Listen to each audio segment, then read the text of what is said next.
যে প্রধানমন্ত্রী নিজের টর্চারের শিকার তারা কেমন করে এই আইন বাতিলের পরামর্শ দেয় মাননীয় স্পিকার। এই সংসদকে যদি বলতে হয় তাহলে বলতে হবে মুসলিমদের মিলন মেলা।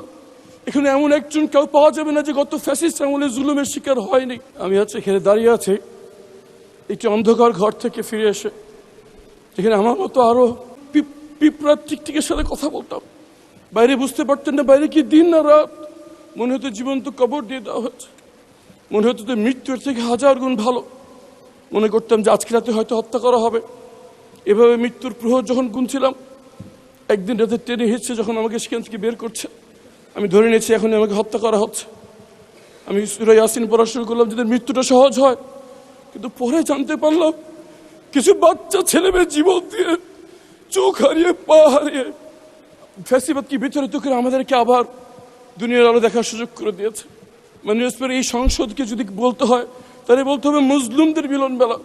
এখানে এমন একজন কেউ পাওয়া যাবে না যে গত ফ্যাসিস্ট আমলে জুলুমের শিকার হয়নি। আমি গুমের ভুক্তভোগী যারা ফিরে আসছে তাদের পক্ষ থেকে, গুমের ভুক্তভোগী পরিবারদের পক্ষ থেকে একটি বিষয়ের দৃষ্টি আকর্ষণ করছি। আমরা স্তম্ভিত হয়ে লক্ষ্য করছি আমাদের সাথে যা করা হয়েছে, এই জুলুম যদি এই বাংলার মাটিতে আর কোনোদিন না হয় সেই নিশ্চিত করার জন্য যে দুটি আইন করা হয়েছিল, গুম প্রতিকার এবং প্রতিরোধ আইন এবং মানবাধিকার কমিশন আইন, বিশেষ কমিটি এই আইনগুলো বাতিলের সুপারিশ করেছে মাননীয় স্পিকার। কেমন করে যে নিজের গুমের শিকার ভুক্তভোগী, যে প্রধানমন্ত্রী নিজের টর্চারের শিকার, তারা কেমন করে এই আইন বাতিলের পরামর্শ দেয় মাননীয় স্পিকার।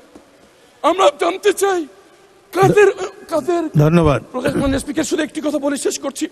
আমাদের ভুক্তভোগীদের পক্ষ থেকে আমাদের আবেদন, যদি সরকার কোনো পরিশোধিত করতে চায় এই আইনটিকে আগে অনুমোদন দিয়ে আইনের রূপান্তরিত করুক, পরে সংশোধনী বিল এনে তাকে সংশোধনী করা হোক। যদি সেটা না